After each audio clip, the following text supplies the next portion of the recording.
मंचावर उपस्थित भारतीय जनता पार्टीचे ज्येष्ठ नेते श्री प्रमोद भाऊ कडू, महानगराचे भारतीय जनता पार्टीचे अध्यक्ष डॉक्टर मंगेश गोगवाडे, महापौर राखीताई, युवा मोर्चाचे नेते विशाल निंबाळकरजी, इथं उपस्थित भारतीय जनता पार्टीचे सर्व पदाधिकारी, ज्येष्ठ नेते व ज्यांच्या मध्ये ऊर्जा आहे व एकच चर्चा युवा मोर्चाचा नारा देणारे, युवा शक्तीचा आवाज बुलंद करणारे माझे सर्व सळसळत्या रक्ताच्या धडकत्या हृदयाच्या युवा मित्रांनो, युवा मोर्चाच्या पदाधिकारी कार्यकर्ता बंधूंनो, मी सर्वप्रथम माझ्या वतीने आपल्या सर्वांच्या वतीने भारतरत्न माजी पंतप्रधान श्रद्धेय अटल बिहारी वाजपेयींना आदरांजली व्यक्त करतो, त्यांचं स्मरण करतो व तुमच्या व माझ्या वतीने श्रद्धेय अटल बिहारींच्या जयंती निमित्ताने आपण सर्वजण संकल्प करू की श्रद्धेय अटल बिहारी जी विचाराच्या आधारित मार्गावर हम एक एक कदम आगे बढ़ते रहेंगे।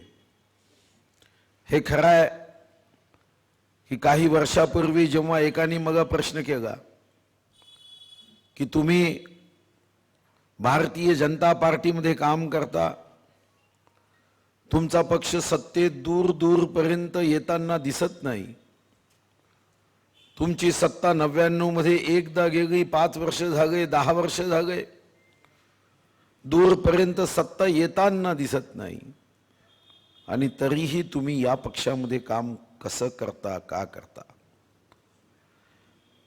तेव्हा मी त्यांना सांगितलं की याचा मंत्र जर काही असेल तर तो श्रद्धेय अटल बिहारी वाजपेयींनी सांगितलेला मंत्र आहे, तेरा वैभव अमर रहे मां, हम दिन चार रहे ना रहे। सत्ता ये हमारा साध्य नहीं है, सत्ता ये सेवा का साधन है। सत्ता हमारे लिए माध्य नहीं है, ये जनहित का माध्यम है।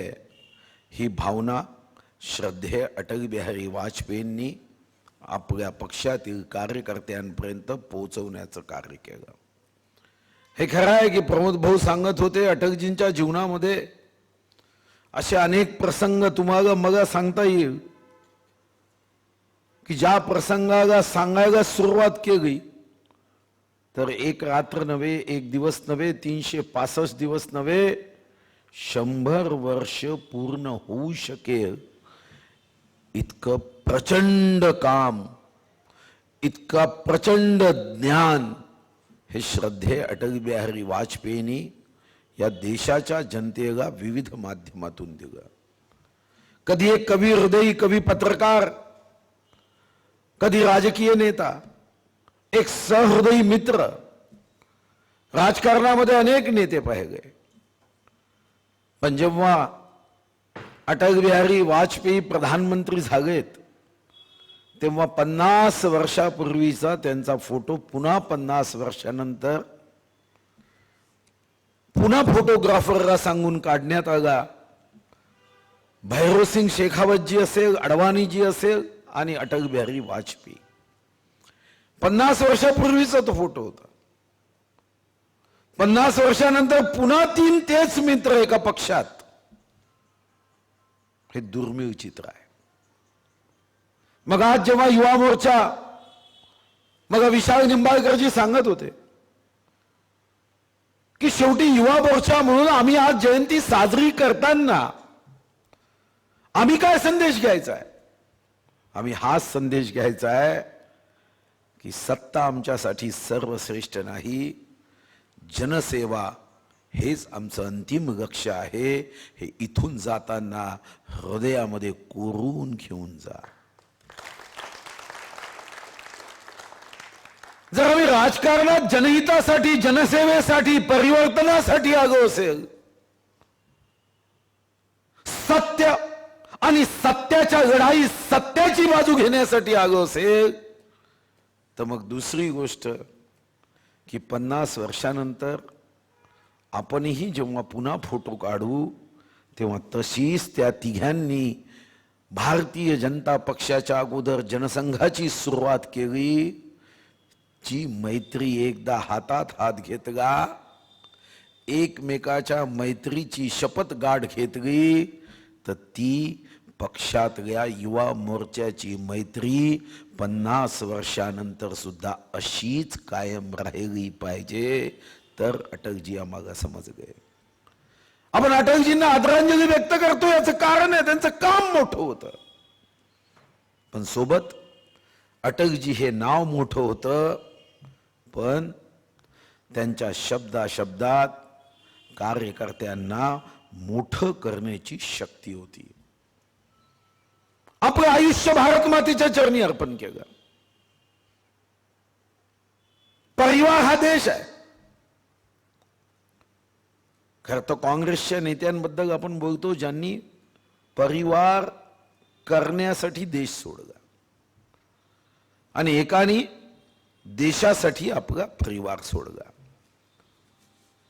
आणि हे सोडत असताना भावना काय, 13 दिवसाचं सरकार आलं, अविश्वास आला, आणि तेव्हा लोक सांगतात की टीव्ही समोर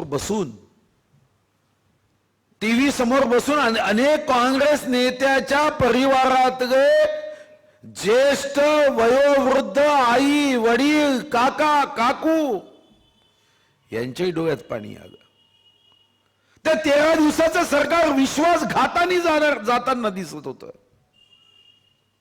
पण त्याही वातावरणात श्रद्धेय अटल बिहारी वाजपेयींच्या त्या भाषणातला जोश कधी बघा. आणि त्या जोशामध्ये ते म्हणाले कि मैं मौत से नहीं डरता हूं तो अपने बदनामी से. मग हा आपल्यासाठी डायलॉग नाही आहे, हा अटलजींनी त्या लोकसभेत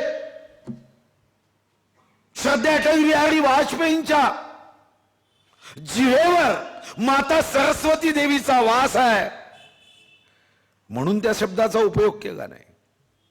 तो तुमच्यासाठी माझ्यासाठी प्रेरणा देणारा शब्द आहे की भारतीय जनता पार्टीचा कार्यकर्ता, भारतीय जनता युवा मोर्चाचा कार्यकर्ता, सत्ता आली तर माजायचं नाही, सत्ता गेली तर गाजायचं नाही. जो जनसेवेचा यज्ञ सुरू आहे तो यज्ञ कायम ठेवण्यासाठी त्याची कृती मात्र सात्विक असावी, प्रामाणिक असावी, ती कृती जनहितासाठी असावी, ती कृती लोकसेवेसाठी असावी, ती कृती भारत माता की जय म्हणताना भारत मातेची जय होण्यासाठी ती कृती असावी. हा संकल्प तुम्हाला मग या निमित्ताने जयंतीच्या निमित्ताने करायचा आहे. मग आठवतं की मी 1989च्या निवडणुकीत पराभूत झालो.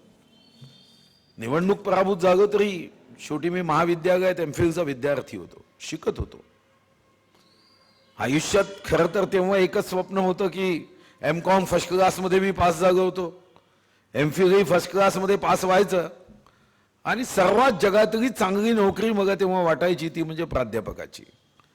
कारण एकदा जर पाठ केलं वाचून तर 50 वर्ष ते काही बदलत नाही, 100 वर्ष बदलत नाही. तेच ते सांगायचं असतं. 52 रविवारच्या सुट्ट्या, 123 सण उत्सवाच्या सुट्ट्या, याच्यापेक्षा आयुष्यात चांगली नोकरी नाही. आणि म्हणून मी एमफिल करत होतो. आयुष्यामध्ये एकच ध्यास होता की आपण प्राध्यापक म्हणून नोकरी करायची. पहिल्यांदा लोकसभेला उभा झालो, अटलजी सभेकरता आगे, आणि अटलजी आल्यानंतर साधारणतः कोणी भाषणाला उभं राहावं ही काही पद्धत नाही, संकेत नाही, प्रोटोकॉल नाही. आणि साधारणतः हा प्रोटोकॉल असतो की श्रद्धेय अटल बिहारी वाजपेयींसारखे आकाशाला गवसणी घालणारे, आकाशाहीपेक्षा उंच असणारी प्रतिमा असणारे त्यानंतर मी तर अतिशय छोटा होतो. तर मी मंचावरील सर्वांनाच सांगितलं की मी काही भाषण देणार नाही. पण शब्द अटल बिहारी वाजपेयी ने वगैरह नहीं, उम्मीदवार का तो भाषण होना ही चाहिए, ऐसा कैसे होगा भाई. माझ्या मनात धास्ती होती, भीती होती. कारण शेवटी जेव्हा केव्हा मला राजकीय समज आली असेल, राजकीय समज आल्यावर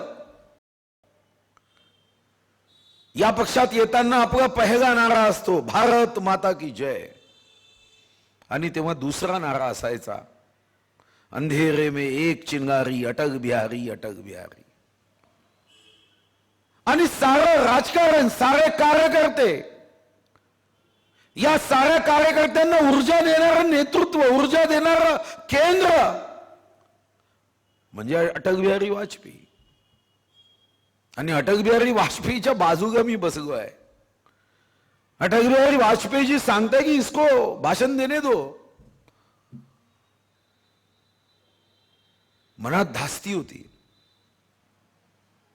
अब देने दो तो खड़े हो जाओ.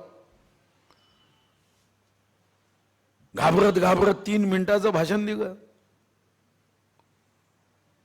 पण मोठ्या माणसाचा खरा परिचय तिथंच होतो की त्यांचं भाषण तर 10,000 पट न 1,00,000 पट माझ्या भाषणापेक्षा त्यांचं उत्तुंग भाषण. पण कार्यकर्ता घडवायचा असेल तर त्या कार्यकर्त्याच्या पाठीवर प्रेमाची शाबासकी देण्याचं काम हे अटल बिहारी वाजपेयीच्या स्वभावात होतं. आणि मग त्यांनी भाषणाची सुरुवात जी केली, जी प्रमोद भाऊनी सांगितली कि ये आगे बहुत जाएगा, बड़ा नेता बनेगा, मुझे आने की आवश्यकता नहीं होगी. खरं तर आपण तेव्हा ते गमतीने घेतलं. पण जेव्हा मी 2 एप्रिल 2010 रोजी प्रदेशाचा अध्यक्ष झालो, मग ते 1989 वाक्य आठवलीत. कारण आज महाराष्ट्राच्या भारतीय जनता पार्टीचा मी अध्यक्ष झालो.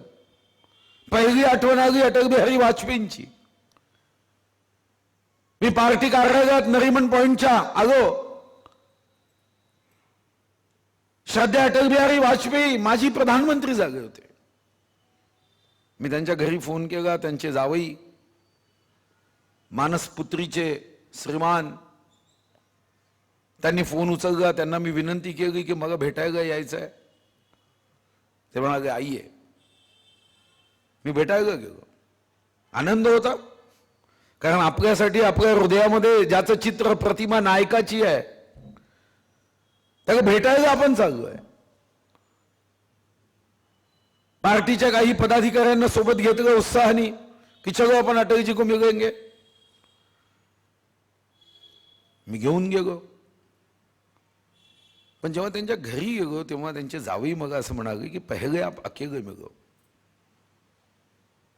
और उसके बाद फिर आपको अगर उचित लगता है तो आपके सभी साथ में आए हुए पदाधिकारियों के साथ अटल जी की मुलाकात करो. मी एकटा आत गेलो आणि मग माझ्या लक्षात आलं की आपल्या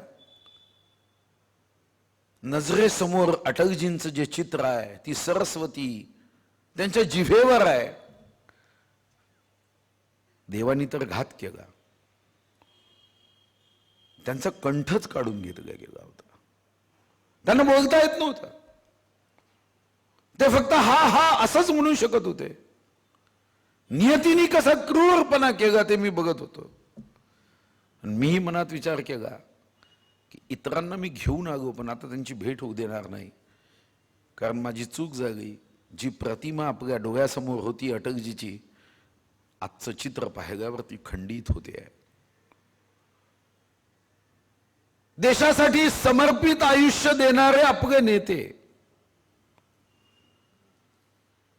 पंतप्रधान म्हणून अनेक कामं केली ज्याची यादी मी वाचणार नाही. पण आज आपण आलो ते अटलजीच्या स्मरणातून त्यामध्ये गुण आपल्यामध्ये आत्मसात करण्याचं दायित्व घेऊन आपण आज इथे एकत्र आलो. पण ही जयंती साजरी करताना प्रत्येक जण आपल्या परीने त्याच्यातले गुण आपल्यामध्ये घेण्याचा प्रयत्न करतो. समुद्रात कोणी गेला तो कोणी शंख शिंपले शोधतो, कोणी समुद्रामधून मोती काढण्याचा प्रयत्न करतो, कोणी रेतीवर बसून नुसतं नाव घेतो, समुद्राच्या नंतर लाटेंनी ती वाहून जातं. अटलजी म्हणजे विचाराचे समुद्र होते. आता या विचाराच्या समुद्रातून काय घ्यायचं आहे हे तर तुम्हाला मग ठरवायचं आहे की कार्यकर्ता म्हणून फक्त नगरसेवक व्हायला आपण भाजी मोचे कार्यकर्ते जागो आहे का? आपण एखाद्या पदासाठी जागो आहे का? आपल्याला आमदार खासदार मंत्री मुख्यमंत्री व्हायचं आहे म्हणून कार्यकर्ते जागो आहे का? याचं चिंतन आपल्या सर्वांना करावं लागतं. राजकारणामध्ये सत्ता येते जाते. 1984 मध्ये भारतीय जनता पार्टीला चारों खाने चित करण्यात आलं होतं. चारों खाने. पण तेव्हा अटलजींना एका पत्रकारांनी जेव्हा प्रश्न केला, अरे तुम तो अब तो कभी नहीं आ सकते, तो दोनच खासदार, एक जंगारेड्डी हनुमनकोंडा, फक्त एवढंच चांगलं होतं की त्यांनी नरसिंहरावांना पाडलं होतं, आणि दुसरं गुजरातमध्ये एच.के. पटेल, दोनच खासदार. आता माननीय श्रद्धेय अटल बिहारी वाजपेयींना जेव्हा पत्रकारांनी प्रश्न केला तेव्हा त्याचं उत्तर ते देत बसले नाही. ते फक्त एवढंच म्हणाले, क्या हार में क्या जीत में किंचित नहीं भयभीत में, कर्तव्य पथ पर जो मिला यह भी सही वह भी सही, वरदान नहीं मांगूंगा हो कुछ पर हार नहीं मानूंगा, आणि परत गेले. मला कधी कधी वाटतं की त्यांना राजकीय भविष्यवाणी किती मोठी असेल. 84 मध्ये 2चे आज 303 झालेत, आणि ज्यांचे 403 होते ते 2014 मध्ये 44 वर आले. प्रश्न विजयाचा पराभवाचा नाही. कारण मी त्यांची ही कविता यासाठी अनेकदा वाचली होती. 89 मध्ये पराभूत झालो, 91 मध्ये पराभूत झालो, पण किंचित नाही भयभीतमय. मग युवा मोर्चाचा कार्यकर्ता म्हणून आपण जेव्हा या पक्षाचं काम करतो तेव्हा निवडणुकीचा विजय पराभव आपल्या लक्ष्य उद्दिष्टावर कोणताही परिणाम करता कामा नये. अनेकदा काही कार्यकर्ते पराभूत झाल्यानंतर छगबिछग होतात, मानसिक दृष्टिकोनातून खचतात. मग श्रद्धेय अटल बिहारी वाजपेयींच्या जयंती निमित्ताने आपला हा संकल्प आपण केला पाहिजे की विजय झाला तर माजायचं नाही, पराभव झाला तर गाजायचं नाही. कारण शेवटी आपण पदासाठी काम करत नाही. श्रद्धेय अटल बिहारी वाजपेयींनी आपल्या कार्यकर्त्यांना तोच संदेश दिला की भारत सिर्फ एक जमीन का टुकड़ा नहीं, जीता जागता राष्ट्र पुरुष है, यह चंदन की भूमि है, अभिनंदन की भूमि है, इसका कंकर कंकर शंकर है, इसका बिंदु बिंदु गंगा जल है. हम जिएंगे तो इसके लिए, मरेंगे तो इसके लिए. मग युवा मोर्चाचा कार्यकर्ता म्हणून जेव्हा आपण अटल बिहारी वाजपेयींचं नाव घेतो तेव्हा भूमिका स्पष्ट असली पाहिजे. जिएंगे तो इसके लिए, मरेंगे तो इसके लिए. मग ही भावना असता कामा नये. जिएंगे भी खुर्ची के लिए, मरेंगे भी खुर्ची के लिए.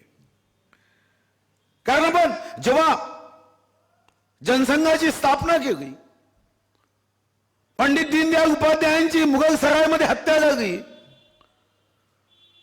अटल बिहारी ओक्साबोक्सी रडले. कारण पंडित दीनदयाल उपाध्याय अटलजींना आपले मानसपुत्र मानायचे. 57 मध्ये अटलजी लोकसभेत खासदार निवडून आले, पण अटलजींनी आपल्या शब्दातून कार्यकर्त्यांना शक्ती देत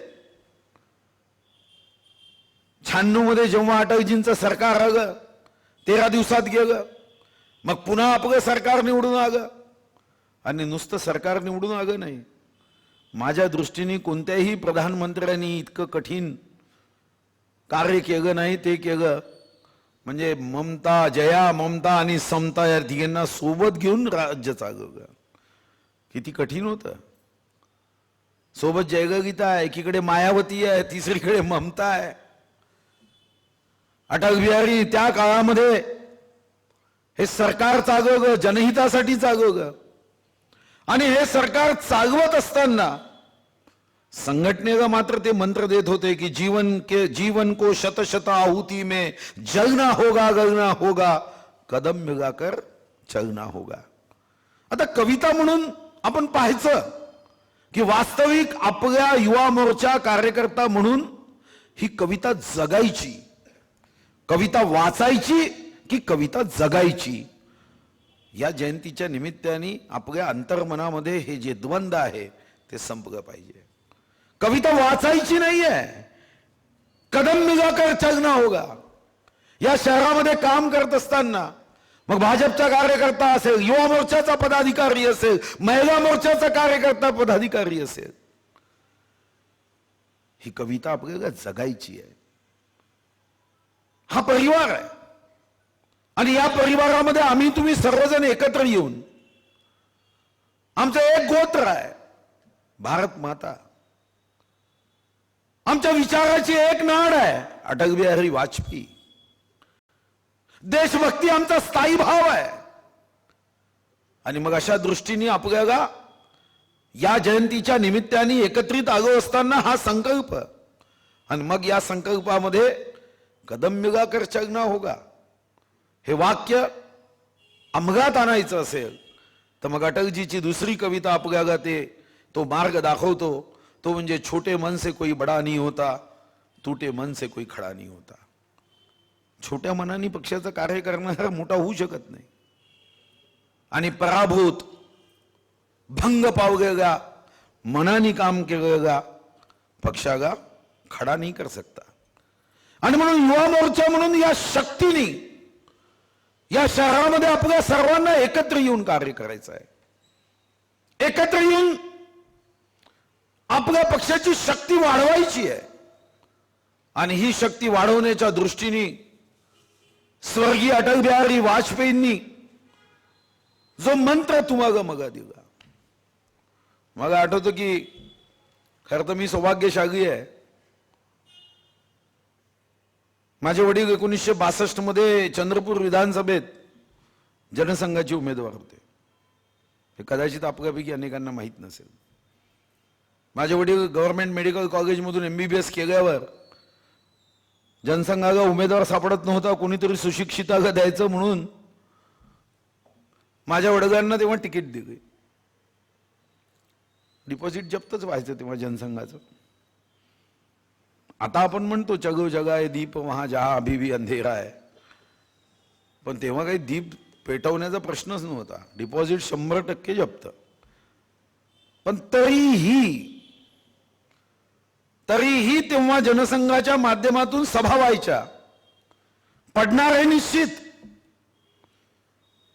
आणि अटलजी सुद्धा अनेक सभेत म्हणायचे की जितने सभा में लोग मुझे सुनने आते हैं उतने अगर मतदान केंद्र पर जाकर हमारे पार्टी को वोट दे दे तो हम हार नहीं सकते. पण तेव्हा पडायचे. मला आठवतं की तेव्हा तर एक चांगली पद्धत होती की पराभूत झाल्यानंतर त्या उमेदवाराच्या घरी सर्वजण जायचे आणि एखादा मोठा नेता आला तर तो नेता तर आवर्जून जो कोणी पराभूत उमेदवार असेल त्याच्या घरी आवर्जून जायचा. कारण शेवटी ही एक व्यवस्था होती, एक एक माणूस जोडायचा, एक एक कार्यकर्ता जोडायचा. आता आपण एवढे मोठे जागो आहे की आपण कोणी पडलं तर त्याला पाहायला जात नाही, त्याचं पुढे काय झालं तेही माहीत राहत नाही. आणि खरं तर एखादा जो विजयी झाला नंतर आरक्षण बदललं म्हणून त्याला तिकीट देऊ शकलो नाही तर तोही 5 वर्ष भाजपचा नगरसेवक राहतो. त्याच्या 5 वर्षांनंतर तो कुठं गेला हे कितीही मोठा मायक्रोस्कोप आणला तरी पाहता येत नाही, कारण तो पुन्हा दिसतच नाही. असा पक्ष नाही वाढू शकत. आणि म्हणून मग आपला संकल्प आहे की एक एक माणूस जोडायचा आहे. आणि हा जोडत असताना जसं छत्रपती शिवाजी महाराज आग्र्याच्या कैदेवरून परत येताना ती जी वृद्ध महिला तिने आपल्या नातवाला सांगितलं, अरे तू एक कढी मधात टाकली आणि तू जसा छत्रपती शिवाजी महाराजांसारखा तू करतोय की पुढे पाठ मागे सपाट, एक किल्ला जिंकतो मागचा हारतो. आणि मग छत्रपती शिवाजी महाराजांनी सांगितलं की आता एकही किल्ला एकदा माझ्या हातात आला तर तो गमावता कामा नये. आपण सुद्धा कार्यकर्ते, पक्ष, पक्षातले नेते, पक्षातले पदाधिकारी आणि काही लोकांना तर सवय आपल्याही पक्षात लागली की हारल्यानंतर, पराभूत झाल्यानंतर दुसऱ्याला दोष द्यायची. अटल बिहारी वाजपेयींनी याच्यावर फार चांगलं भाष्य केलं. आपल्या सर्वांना अटल बिहारी वाजपेयीची जयंती करताना आता जाताना एकच संकल्प करून जायचा आहे आणि तो संकल्प म्हणजे त्यांच्या आयुष्याच्या वर आपण ऐकत असताना त्याच्यातल्या अनेक गुणांना आपण आपल्यामध्ये विकसित करू शकतो का. आणि तेव्हा अटलजी माझ्या वडिलांचं सांत्वन करण्यासाठी 3 वर्ष निघाले. विचार, मी तर फार छोटा होतो, पण सवय होती तेव्हा की एक एक माणूस जोडायचा, एक एक परिवार जोडायचा, कुटुंब जोडायचा. पराभवानंतर घरी जायचं, त्याच्या कुटुंबामध्ये माहिती घ्यायची. जेवण झाल्यानंतर त्या गृहिणीला बहुत बढ़िया खाना हुआ असं म्हणायची. आपण धीरे धीरे कद्रू होत चाललो आहे. छोटे मन से कोई बडा नहीं होता हे ऐकायला बरं वाटतं, पण आपलं मन मोठं करण्याचा प्रयत्न मात्र आपल्या हातून दुर्दैवाने होत नाही. भारतीय जनता पार्टी मोठी झाली, सत्तेत आली, पण सत्तेत आल्यानंतरचा आनंद जो हवा आहे तो जर कमी होत असेल तर या जयंतीच्या निमित्ताने आपल्या सर्वांना पुन्हा एकदा चिंतन करण्याची आवश्यकता आहे की पार्टी एक परिवार आहे. ही जी भावना आहे, आपण काही निवडणूक जिंकण्याचं मशीन होता कामा नये. अनेकदा काही राजकीय पक्ष निवडणूक जिंकण्याचं मशीन होतात, कारण तेव्हा 1970च्या दशकामध्ये असं म्हटलं जायचं, कारण तेव्हा जिथं बघावं तिथं काँग्रेस, आणि तेव्हा प्रत्येक पक्षाचं वर्णन केलं जायचं. सत्तेच्या खुर्चीवाल्यांची काँग्रेस, पूजा अर्चा करणाऱ्यांची जनसंघ, काहीही काम न करता रिकामचोट चर्चा करणाऱ्यांची समाजवादी, आणि काही मुद्दा घेतला की आंदोलन करण्यावाल्यांची कम्युनिस्ट पार्टी, असं चित्र होतं. आता हे चित्र बदलवायचं. सत्ता काँग्रेसची जात नाही, समाजवाद्यांची फक्त चर्चा व्हायची. काही राज्यामध्ये समाजवाद्यांना बरं यश यायचं, पण समाजवादी पार्टीबद्दल एकमत कधीच असायचं नाही. समाजवादी पार्टीबद्दल नेहमी असं म्हटलं जायचं की 6 समाजवादी पदाधिकारी एकत्र आले तर यांचे 7 गट होतात. कारण जेव्हा 6 एकत्र येतात तेव्हा प्रत्येकाचा स्वतंत्र विचार असतो, आणि जनसंघवागा दिसला तर मात्र हे 6 एक होतात आणि यांचा 7वा गट तयार होतो. तिथून मार्ग काढत अडवाणी, अटलजी, पूजा अर्चावाल्यांची जनसंघ ही आज जनतेची भारतीय जनता पार्टी करण्याचं काम संकट समयी अटलजींनी केलं. मग आज आपण जयंती साजरी करताना इथून संकल्प करू शकतो की अटलजींना खरी आदरांजली काय, तर त्यांच्या विचाराचा विजय, त्यांच्या मार्गावर चालणाऱ्या कार्यकर्त्यांची फौज. युवा मोर्चाने हा संकल्प घेतला पाहिजे की नाविन्यपूर्ण कार्यक्रमाच्या माध्यमातून, नाविन्यपूर्ण सेवाभावी उपक्रमाच्या माध्यमातून आमचं एखादं स्थान लोकसभेत कमी असेल, विधानसभेत कमी असेल, पण जनतेच्या हृदयात मात्र युवा मोर्चा आणि भारतीय जनता पार्टीच्या कार्यकर्त्यांच्या पराक्रमातून तिथं फक्त एकाच पक्षाला जागा असावी, ती म्हणजे भारतीय जनता पार्टी. आपण आज अटल डिजिटल ॲपची सुरुवात करतोय. खरं तर आज ती सुरुवात आहे फिडिंगसाठी. इथं अनिरुद्ध भागेराव आले ना, माहिती तुम्ही दिली काही? माहिती नाही दिली बा. आपण ॲप काय करतोय? हा ॲप खरं तर मगा मी म्हणताना महाराष्ट्रामध्ये पहिला ॲप म्हटला, पण खरं तर हा ॲप आपल्याला देशातला पहिला करायचा आहे. या ॲपमध्ये 25 जानेवारीला मतदार जागृती दिवस आहे. त्या मतदार जागृती दिवसानिमित्ताने आपण याचं उद्घाटन करणार आहोत.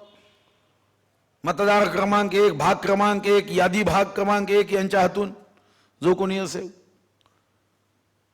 पण आपल्याला कष्टाची सवय कमी झाली आहे, परिश्रम मेहनतीची सवय कमी झाली आहे.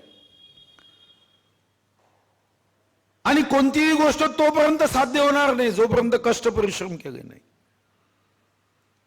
म्हणजे अटलजींच्या जीवनावर, त्यांच्या आयुष्यातल्या कथा ऐकताना त्यांचा मोठेपणा दिसतो. पण त्यासाठी घेतलेला परिश्रम म्हणजे अटल बिहारी वाजपेयींची सभा पुण्यात, रात्री त्यांनी वॉल पेंटिंग केली की अटल बिहारी वाजपेयींची उद्या इतके वाजता इथे इथं सभा, आणि दुसऱ्या दिवशी स्वतः सभेसाठी गेले. आता ही तर जबाबदारी आपल्यावर नाही आहे, कारण आपण खूप पुढे गेलो आहे की आपण रात्री वॉल पेंटिंग करतोय आणि दुसऱ्या दिवशी आपली सभा घेतोय. आता सभा घेणारे अनेक आहे. आणि याही वातावरणात जर आपण पक्ष वाढवू शकलो नाही, याही वातावरणामध्ये विजय प्राप्त करू शकलो नाही, या वातावरणामध्ये सत्तेसाठी मरणाऱ्या लोकांना सत्याला भारी पाडू शकलो नाही,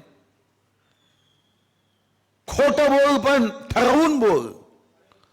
आता रेटून बोलचं गेलं, खोटं बोल पण रेटून बोल. आता तसं नाही आहे. काँग्रेस, राष्ट्रवादी, शिवसेनेवाल्यांनी नवीन भूमिका घेतली आहे. खोटं बोल पण ठरवून बोल. त्याच्यात प्रत्येक नेता ठरवून बोलतो, खोटं बोलतो. आणि मग सामान्य माणसांच्या मनात ती भावना येते, जीएसटीचे पैसे आले नाही, जीएसटीचे पैसे आले नाही. आणि म्हणून मी विधानसभेत सांगितलं, आज जर गोबेल्स जिवंत असता, कारण जगातल्या सर्वात खोटं बोलणाऱ्या माणसाचं नाव गोबेल्स आहे, इतिहासाने नोंद केली. म्हटलं गोबेल्स जिवंत असता तर तुमच्या या खोटारडेपणाला कंटाळून त्यांनी आत्महत्या केली असती. एवढं खोटं काँग्रेस, राष्ट्रवादी, शिवसेना बोलत आहे. मग भाजपचा कार्यकर्ता म्हणून आपली जबाबदारी नाही यांचा बुरखा फाडण्याची, यांचा नकाब हटवण्याची. आणि मग आपल्यावर ही जी जबाबदारी आहे, ते अटलजीच्या जयंतीच्या निमित्ताने जर आपल्याला पुढे जायचं आहे, पुढच्या 365 दिवसाचा संकल्प करत आपल्यामध्ये या युद्धामध्ये विजयी होण्यासाठी आवश्यक असणारी गुणसंपदा ही आपल्यामध्ये निर्माण करण्याच्या दृष्टीने प्रयत्न केला पाहिजे. अटलजीच्या जिभेवर सरस्वती होती, मग आपलं काम संपलं का? आपण प्रयत्न नाही करायचा की आपणही चांगलं भाषण देऊ शकलो पाहिजे. अटलजींनी तेव्हा म्हटलं अब हिंदू मार नाही खाएगा, तेव्हा तर काहीच नव्हतं. याचा अर्थ अटलजींनी कधी कोणा जाती धर्माचा द्वेष करायला शिकवलं नाही. म्हणजे खरं तर अटलजीचं प्रत्येक वाक्य म्हणजे डायलॉग होता. क्रिकेट प्लेयर गेले पाकिस्तानात, तेव्हा पाकिस्तान आपल्या मध्ये तणाव होता. एकच शब्द, खेळ भी जीतो दिल भी जीतो, एकच शब्द. संयुक्त राष्ट्रसंघात गेलं, हिंदीमध्ये भाषण दिलं, म्हणजे रंगात नाही रंगले, आणि तेव्हा त्याचं किती कौतुक झालं. पण यासाठी आपल्याला अटल बिहारी वाजपेयीच्या आयुष्यामधल्या एका शब्दावर जोर दिला पाहिजे, आणि तो म्हणजे अटल. आपल्या आयुष्यात आपल्या तत्वासाठी अटल राहा, आपली निष्ठा अटल ठेवा, आपली मैत्री अटल ठेवा. विजयासाठी पूर्ण शक्तीने काम करताना अटल राहा. जर तुम्ही अटल राहाल तर मला विश्वास आहे की हीच खरी अटल बिहारी वाजपेयींना आपली श्रद्धांजली. आणि या श्रद्धांजली मध्ये आपण सर्वजण एकत्रित येऊन आज आदरांजली व्यक्त करताना, त्यांचं स्मरण करताना आपण सर्वांनी अटल बिहारी वाजपेयीचा विचार जनाजनात लोकांपर्यंत पोहोचवण्याचा संकल्प युवा मोर्चानी करावा. मी तर विशाल निंबाळकरांना सूचना करेल की आज तुम्ही व तुमच्या पदाधिकाऱ्यांनी एका चांगल्या कार्यक्रमाचं आयोजन केलं. संवादातून, चर्चेतून मनुष्य घडत असतो, कार्यकर्ता निर्माण होत असतो, कार्यकर्ता घडत असतो. पण पुढच्या 365 दिवसाचा कार्यक्रम ठरवा. मी युवा मोर्चामध्ये काम केलं आहे. खरं तर युवा मोर्चा म्हणजे भारतीय जनता पार्टीचा पाया आहे. आजचा युवा मोर्चाचा कार्यकर्ता उद्या भारतीय जनता पार्टीचा नेता होतो. मी युवा मोर्चाचा जिल्ह्याचा अध्यक्ष होतो, युवा मोर्चाचा प्रदेशाचा उपाध्यक्ष होतो, युवा मोर्चाचा राष्ट्रीय उपाध्यक्ष होतो.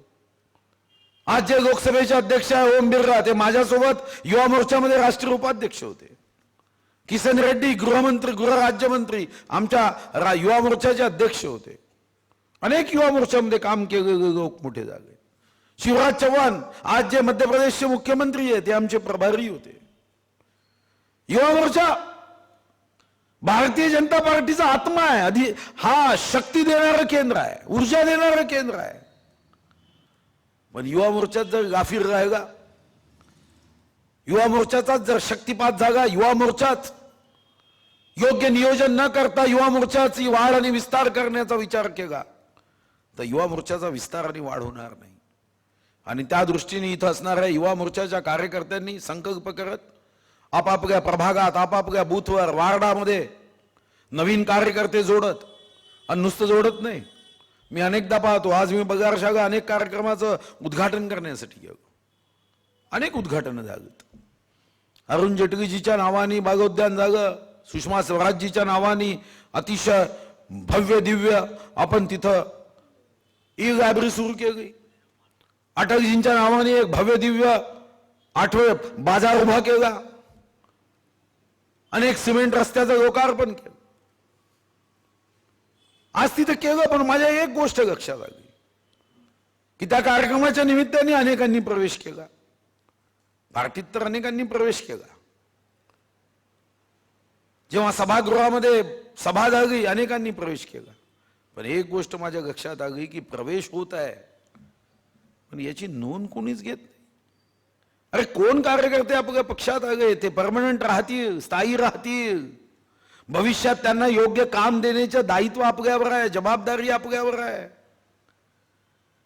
संघटना कागदावर वाढता कामा नये. संघटनेचा मूळ मंत्र आहे एका हृदयापासून दुसऱ्या हृदयापर्यंतचं कनेक्शन जोडलं गेलं पाहिजे, हार्ट टू हार्ट. पण दुर्दैवाने आपण एवढे मोठे झालो आहे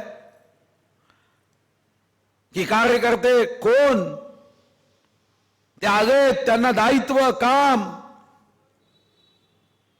फक्त गर्दी जमवून पक्ष उठवणार नाही, वाढणार नाही. गर्दीच्या माध्यमातून त्या शक्तीचा सदुपयोग करण्याची रचना, आणि ही रचना करण्याचं दायित्व आज युवा मोर्चावर आहे. नावाप्रमाणे विशाल युवा मोर्चाला विशाल करण्याची जबाबदारी तुझ्यावर आहे. युवा मोर्चाचे जे पदाधिकारी झाले, जे नवनिर्वाचित पदाधिकारी आहेत, त्यांनाही मी शुभकामना देतो. पण शुभकामना देताना अपेक्षा व्यक्त करतो की सर्वांनी एकत्र येऊन युवा मोर्चा मोठं करण्याच्या दृष्टीने नियोजन करा. माझं नाव बोर्डावर नाही म्हणून भांडण करण्याचं काम करू नका. पत्रिकेवर माझं छोटं नाव आहे, माझा फोटो छोटा आहे, ही संकुचित वृत्ती आहे. माझा फोटो छोटा आहे त्याच्यावर राग मानू नका. माझ्या मित्राचा फोटो मोठा आहे याचा आनंद साजरा केला तर मी तुम्हाला विश्वास देतो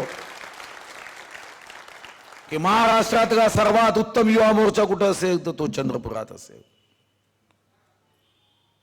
आणि चंद्रपुरातला युवा मोर्चा हा महाराष्ट्रातला सर्वात कार्यक्षम युवा मोर्चा करण्याचा संकल्प आजच्या दिवशी आपण घ्यावा. मी तुमच्या सोबत आहे, पूर्ण शक्तीने सोबत आहे. मलाही वाटतं की माझ्या शहराचा, माझ्या जिल्ह्याचा युवा मोर्चा हा इतरांना हेवा वाटावा असा व्हावा. माझा युवा मोर्चा हा सत्यासाठी लढणाऱ्यांचा व्हावा. माझा युवा मोर्चा हा जनहितासाठी संघर्ष करणाऱ्यांचा व्हावा. माझा युवा मोर्चा एखादा आजारी असेल, बिमार असेल, रक्ताची आवश्यकता असेल तर काही मिनिटात त्याला रक्त देऊन आपल्या रक्ताने जिंकणारा युवा शक्तीचा बुलंद आवाज व्हावा ही अपेक्षा व्यक्त करतो. पुन्हा एकदा ख्रिसमसच्या शुभकामना देतो. श्रद्धेय अटल बिहारी वाजपेयीचा जन्म ख्रिसमसच्या दिवशी जागा, म्हणजे तिकडे ख्रिसमस साजरा करण्यात येत होता आणि इकडे ख्रिसमसच्या मंत्राचा अंमल करणारा नेता जन्माला येत होता. आणि त्या नेत्याचं नाव अटल बिहारी वाजपेयी, ज्याच्यामध्ये प्रेमाचा सागर होता, सेवेचा भाव होता, तोच सेवेचा भाव घेऊन आपल्याला पुन्हा भारतीय जनता पार्टीला या शहरामध्ये जनाजनाच्या मनामनापर्यंत पोहोचवण्याचं कार्य करावं, यासाठी मी शुभकामना देतो. धन्यवाद. जय हिंद, जय महाराष्ट्र.